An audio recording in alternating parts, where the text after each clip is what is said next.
The New York Knicks are officially facing the Detroit Pistons in round one after an up and down final weekend. What did we learn from the final weekend and how are we feeling about the Pistons? Coming up right now on Locked On Knicks.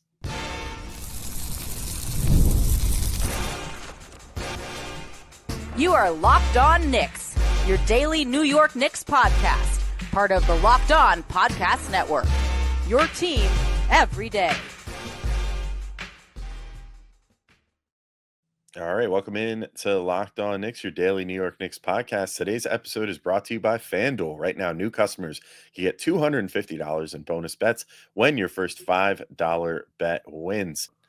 I'm Alex Wolf. I'm editor-in-chief of Knicks site, The Strickland, which you can find at thestrick.land. And he's Gavin Schall, your favorite play-by-play broadcaster's favorite play-by-play broadcaster, and the Saturday co-host of the Locked On NBA podcast. And we want to thank you all for making Locked On Knicks first listen today and every day. Whether you're checking us out on your favorite podcast platform or taking in sights and sounds on YouTube, we appreciate you making us part of your daily routine. Make sure you hit that auto download function on your favorite podcast app or notification bell on YouTube so you never miss an episode. And on today's episode, we're going to be talking about the playoffs being set in the Eastern Conference. Little more anticlimactic maybe than it could have been. It was mostly set by Friday, but over the weekend, the Knicks got to play their final two games. We got to see a real fun one of those final games with a bunch of people getting lots of playtime that wouldn't normally get it. So that was kind of cool. Maybe we'll touch on that. But mostly we're going to be talking about the Knicks drawing the Detroit Pistons in the first round and blowing another lead to the Cleveland Cavaliers and remaining winless against the NBA's best, even a slightly less than full roster version of that team. Although the Knicks themselves were also slightly not full roster. So we'll get into that in a moment.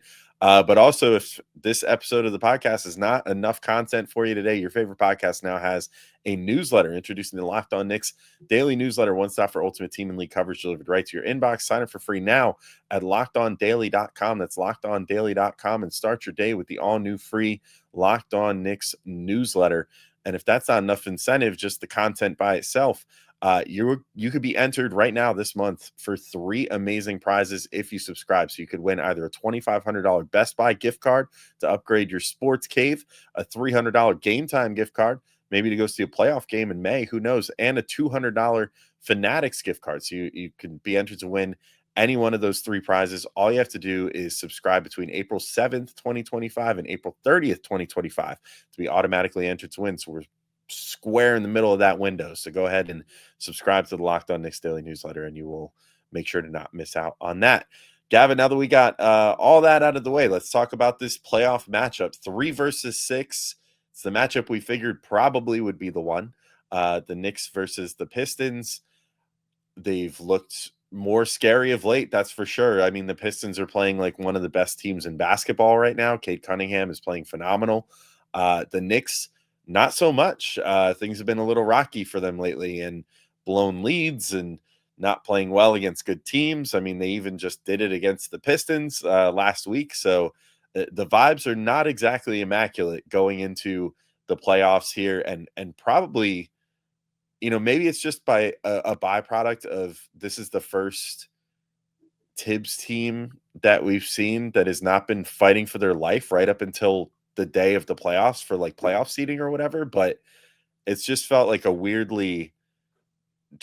team that's weirdly chill with how things are going right now, even though it's been concerning as a fan. So I don't know, how are you just feeling vibe check wise going into this next week where we're gonna have to hear, I'm sure, a lot of people pick the Pistons to upset the Knicks, and a little hard not to listen to the noise to some degree because the Knicks certainly have not been playing their most inspired ball lately.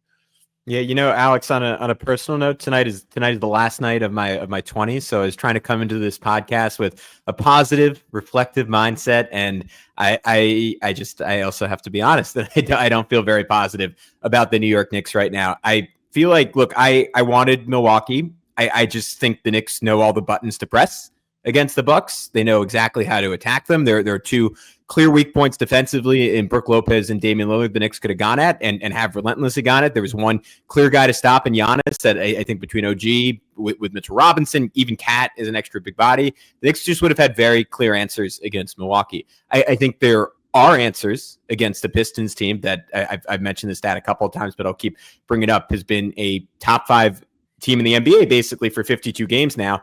I don't, as good as they are, I think the Knicks have a clear-cut talent advantage. I think they clearly have the best player in the series in Jalen Brunson.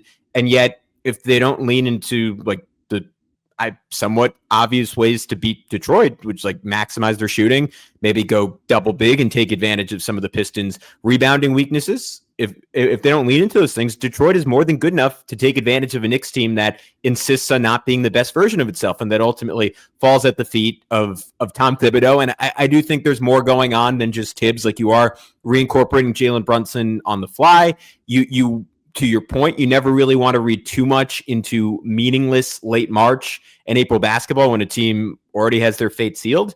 And yet, like, the way these last 3 games closed and like the continued over-reliance on Josh Hart, I just walk away feeling like if you give an opportunistic, confident team that's really feeling themselves in the Pistons a chance, like, they're going to take advantage of it. So I think this series is by no means a sure thing for the Knicks right now.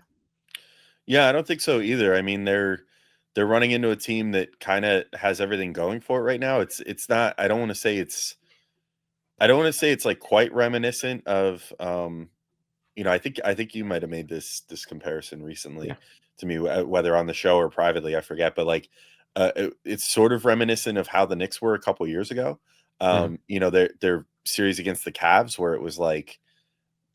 People were saying like, oh, it's going to be a really competitive series. And then the Knicks like just really had everything going for them at that moment and managed to seize that and play a really good series. But, part of that was that they just kind of played the best version of themselves. They got after offensive rebounds. They won that rebounding battle, which, you just mentioned, if they are able to do that against the Pistons, then maybe this is all moot. And maybe, if they're able to play good enough defense, whatever, they're good.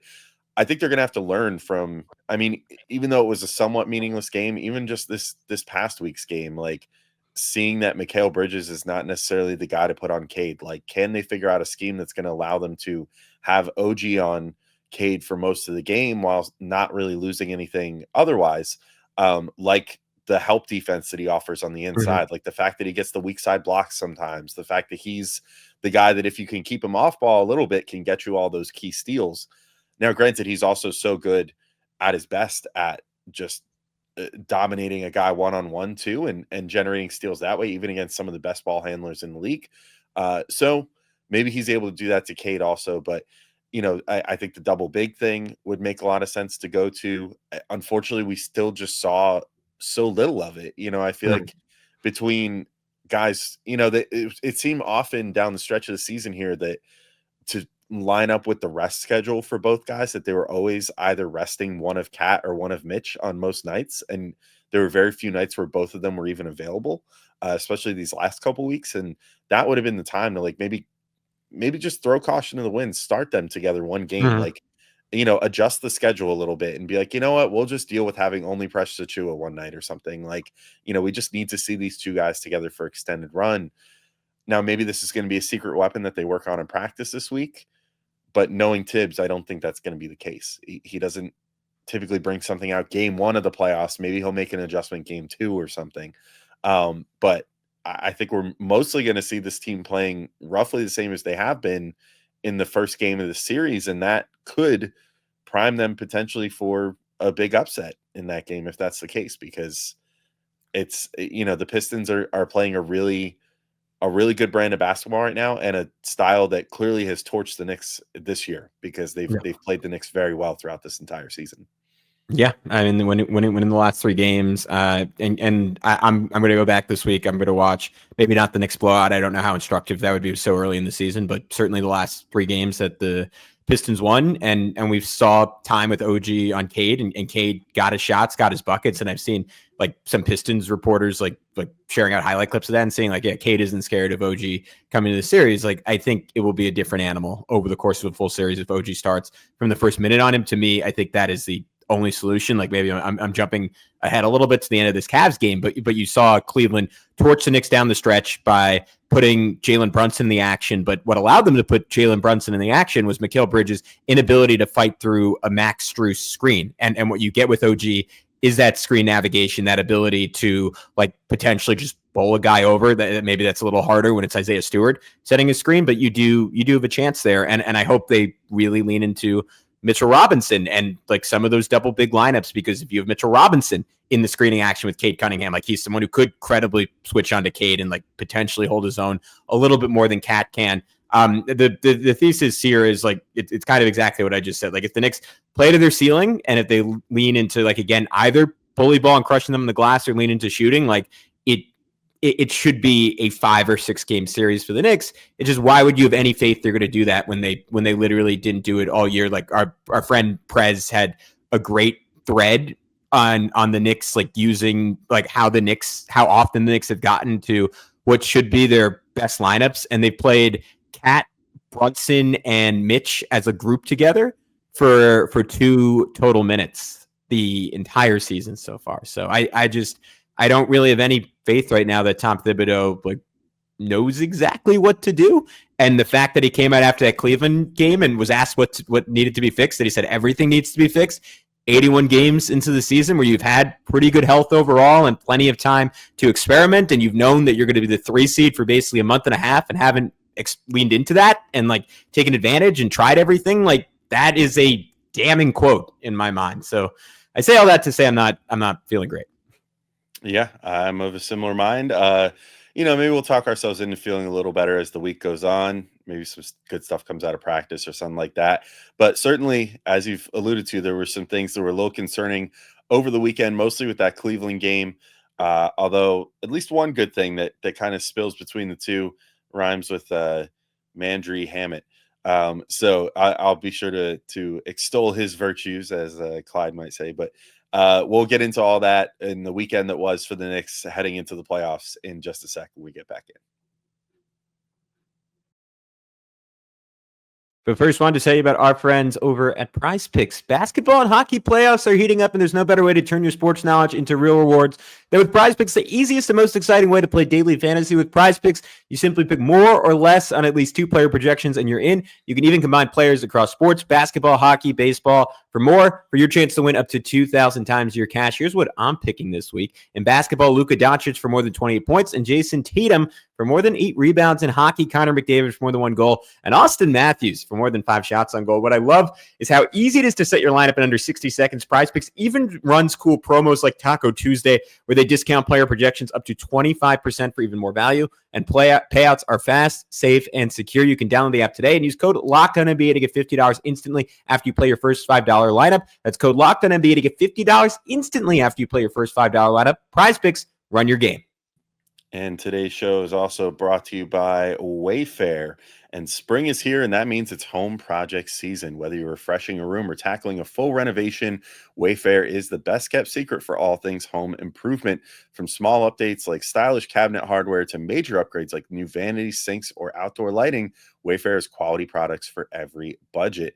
And I mean, I don't know if it's been obvious enough for my blank backdrop that I still haven't gotten to yet or whatever, but I moved to the beginning of the year. It's a never-ending process trying to get settled in a new place and everything. And Wayfair has been a great resource. It's a great place to find some new hardware. I had a few rooms I wanted to do a little bit of home improvement in, so I love that they have top brands like GE and Moen at great prices. It's really good for if you're trying to ball out on a budget a little bit. Wayfair is definitely the place to go. So Wayfair makes home improvement easy. Get started now at wayfair.com. That's WAYFAIR.com. Wayfair, every style, every home.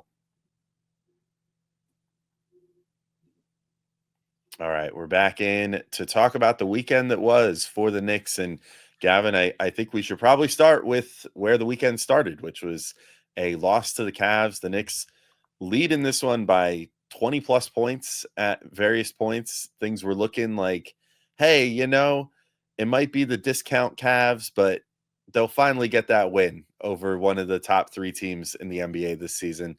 And then it just did not happen. They ended up blowing it down the stretch. The Cavs did, to their credit, what they do, which is through a lot of great defensive looks at the Knicks, confused them, kept switching between zone and man pretty consistently, and like just kind of not letting the Knicks settle into anything. It also didn't help that I mean, I think the Knicks did a pretty good job of creating some shots at different points, even against the zone. And, they were creating corner threes and stuff, and just inopportune timing. They just couldn't get them to go down.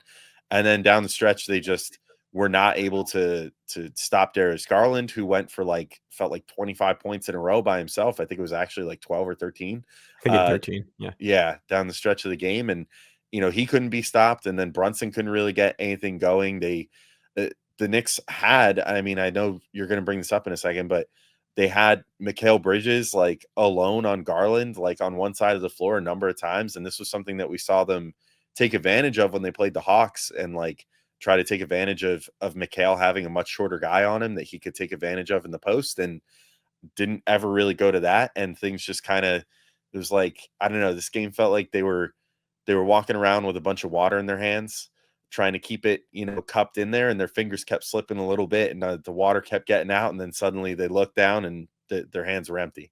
It was just one of those where it all just kind of trickled away. And if this game had ended at 40 minutes, they would have won. But since it went the full 48, they lost because they just kind of let go of the rope a little bit.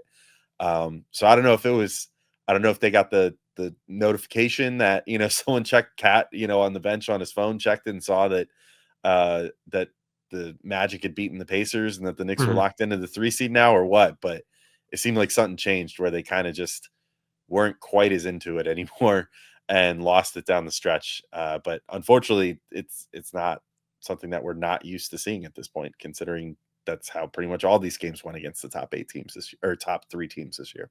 Yeah, I mean, they finished 0-10 against those teams, 0-8 if you want to limit it to just the top 2 seeds in the Eastern Conference. And I thought, I think it's easy to look at this game and say, it doesn't matter, end of season, nobody cares. Cat was out, Mitchell was out, Jerome was out. And I don't know if anyone's referencing Ty Jerome, but a point is, it's easy to say this game doesn't matter. It mattered to Cleveland. Cleveland kept Darius Garland out there. They kept Jared Allen out there.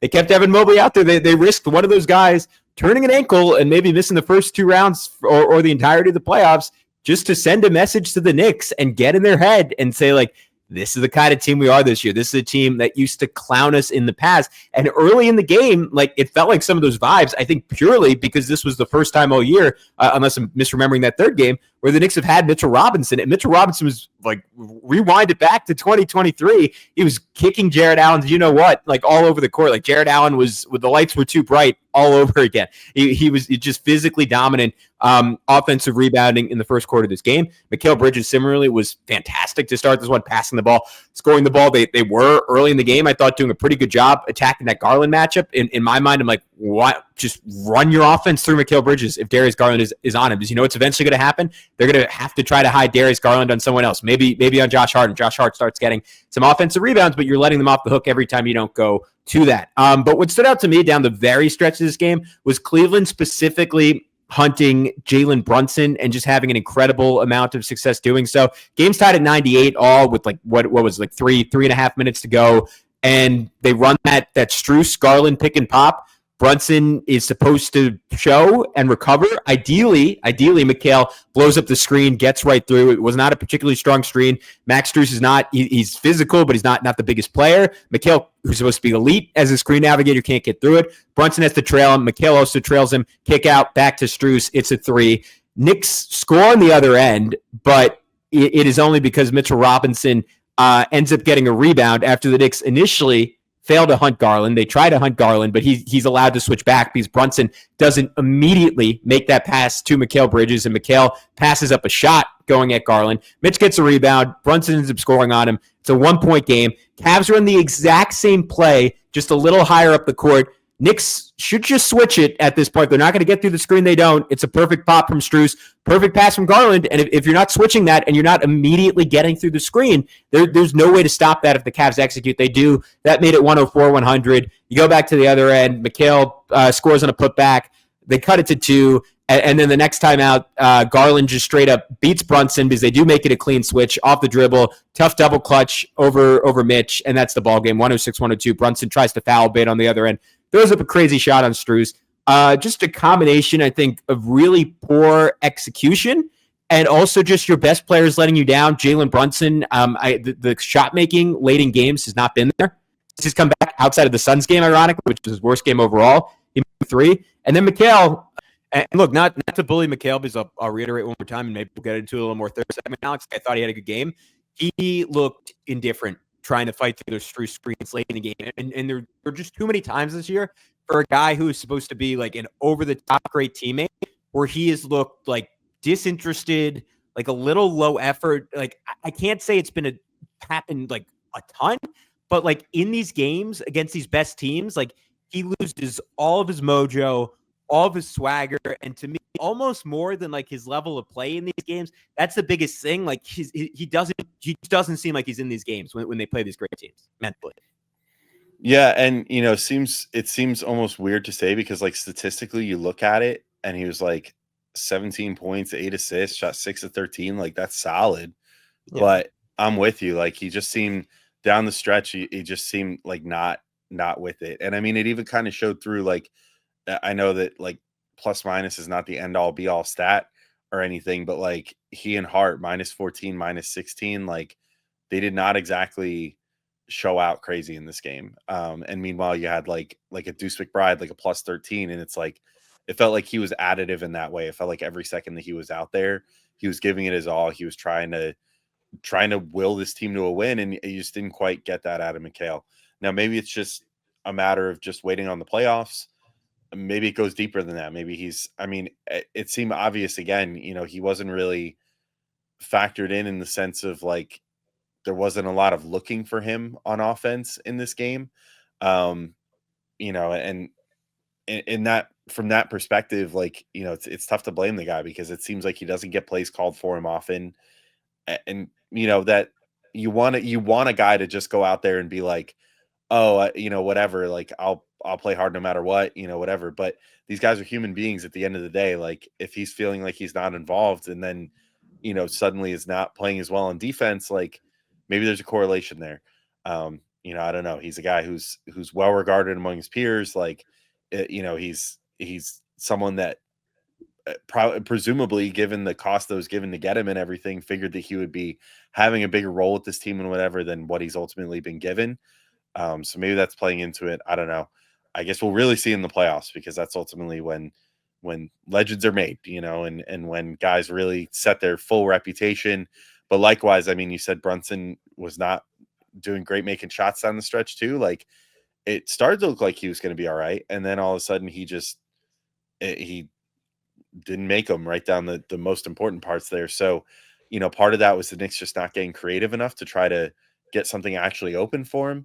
Maybe with having Cat out there with another threat, would have been helpful. Like if they could have run some Cat and Brunson pick and roll, but why would we even believe they're necessarily going to do that? Because they haven't been doing it much lately, especially not in crunch time. So I don't know. There were some things to be concerned about, but this weekend in many ways belonged to Landry Shamet, who was the star of the final game for the Knicks.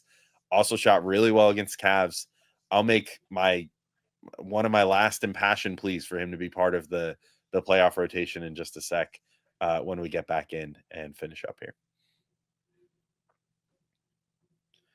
But first, I wanted to let you know about our friends over at FanDuel, and the NBA playoffs are almost here. And FanDuel is giving new customers an incredible way to get in on the action. Right now, when you join FanDuel and place your first $5 bet, you'll get $250 in bonus bets if your bet wins. And I love how FanDuel makes betting so easy, whether it's picking my favorite team or diving into player props, from three-pointers to steals to assists. FanDuel has so many ways to bet your favorite player props. Plus, after the game tips off, you can even combine live prop bets into a same game parlay for a chance to win big. That's my absolute favorite. Putting together big old same game parlay and trying to get a big old mega bet to hit. So it's nothing more fun, in my opinion. So don't miss out. Head to FanDuel.com and claim your $250 in bonus bets today. All right, we're back in to finish talking through the weekend that was for the Knicks. And Gavin, I thought this was, if we want to take one positive out of this weekend, I think Landry Shamet had himself a weekend. First off, against the Cavs, he goes 5 of 12 overall, but 5 of 11 from 3 for 15 points and 3 boards in just under 21 minutes. and then it turns around and on Sunday against the Nets ends with, I'm trying to find, I forget what his final point total was. 29 points. 29 points. 29. He added to it right at the very end. Yeah, that's right. So 29 points in that one, 9 of 17 shooting, 7 of 13 from three, 2 boards to go with that too, was a plus 12. Just absolute virtuoso performance. I mean, I just think, I know I've been making this case for the last couple weeks or whatever, but I think this guy has earned himself some playoff playing time. The Knicks every single year in the playoffs run into at least one game where it seems like nobody can make a shot, and those always kill them, as that does in today's NBA. This guy, like, I don't know why you would not play him with how well he's shooting the three. Even if you put him in there for like 6-7 minutes, and his directive is, we want you to put up at least 1 3 per minute. While you're out there, like, shoot 6 threes in 6 minutes, and that will be a success. I think that could potentially. I mean, I don't want to be. I don't want to use hyperbole here, but like, that could potentially swing like a whole playoff game for you. Like, if he comes in there at a crucial moment and hits 3 threes and over the course of 2 minutes or whatever, that's a 9-point swing, and all of a sudden you're back in a game or you're extending a lead, whatever. And then, hey, I know that you've brought up like reasonable concerns with his defense and everything. Like, oh, they're going to throw a bigger player out there, whatever.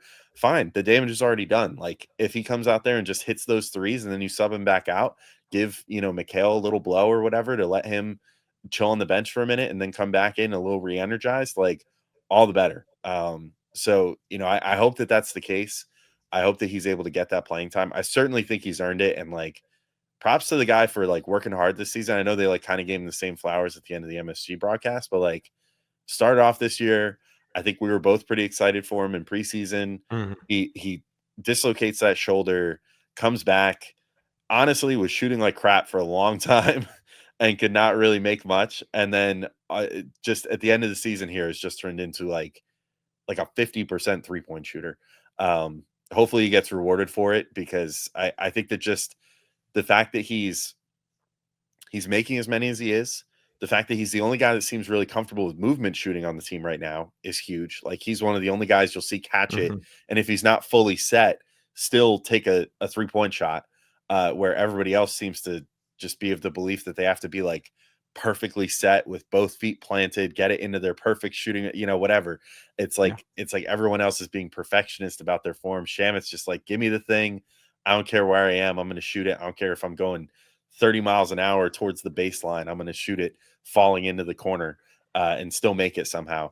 I think that's a guy you can give some play time to in the playoffs and not lose any sleep over it, even if he, isn't a perfect fit on the defensive end or whatever. Yeah, I've really come around on him, Alex. I was, as you know, down on his defense, even as recently like the Celtics game. He was getting targeted. He was getting torched. I think playing a team like Boston, maybe you do think it's the series for him, because you have to match them 3 for 3. I would not play him a ton in the second round, unless he keeps shooting exactly like this. In the first round, I think it is absolutely a series for him. We saw the Pistons just pack the lane down the stretch, and they said, hey, we're betting on the fact that Jalen is going to be like a little bullheaded and like see 4 defenders and just see her at it and say like, screw that. That's a challenge. I'm going at it. And they bet correctly. They bet that they could help off the Knicks shooters and it wasn't going to hurt them. And they bet correctly. That is much harder to do with a guy who, after shooting MSG at the stat, but his first, 38 games of the year, shot 33% from 3. And now over the last 11 games, 12 points per game, shooting 48.5% from 3 on 6.5 attempts per game. He is now second on the Knicks in net rating, on-off rating on the season. They're plus 6.7 per 100 possessions when he is on the court. That is only behind Karl Anthony Towns. It is very clear the impact he's making. It is very clear that this team is desperate for shooting. And the Pistons, thankfully, offer some really good hiding spots for him, right? Because they play Malik Beasley, they play Tim Hardaway. And if Shamet's job is to just like chase shooters and like stay attached on the other end of the floor, I think he's perfectly capable of that. He doesn't really have like a ton of brain farts defensively. He's good guarding like-sized players. He's smart. It's just that he can physically get bowled over. Maybe Beasley did it to him once or twice, but if the Pistons offense turns into Malik Beasley bully ball against Landry Shamet, the Knicks have already won the day. Like anytime Malik Beasley's shooting and it's not a 3, that is a win for the Knicks. And not to put too fine of a point on this, but maybe there's something we can wrap up on, unless we have any final points or takeaways from the Cavs game. Like to go back to Prez's thread, he cited it over the last 33 games. The Knicks starting lineup has just a +4 net rating. Not good. The Knicks as a team over 33 games has just +0.9 net rating. And that is despite the fact that in the 15 games without Brunson, they were like +5.8. So when they've actually had essentially their full team, Alex, they've sucked since like before the All-Star break. A big chunk of the season, while Detroit's been really good with their biggest lineups in. Like, why not experiment? Like, why do we have to close with Josh Hart every time? I love Josh Hart. I'm loyal to Josh Hart. I just cannot comprehend what Tom Thibodeau is seeing that tells him this starting lineup is the answer when you have such a big sample size of it just not working, because you need to lean into shooting or you need to lean into playing big. I've said it 3 times. I'll shut up. I'll try to keep it to myself the rest of the week, but I'm just incredibly frustrated right now. And I think Landry Shamet is certainly part of the solution there, at least in the first round. I think so too. I think that, what it comes down to is Tibbs going to have a game plan going in, or is he going to be reactive, and is it going to take the Knicks losing like game 1 or something for him to go, oh man, maybe something needs to change? And maybe it does, and maybe that is a wake up call, and maybe they do end up still winning the series, but there's also a chance that it could end up more akin to like the Knicks versus the Hawks in 21, where the Knicks didn't come in with a great game plan.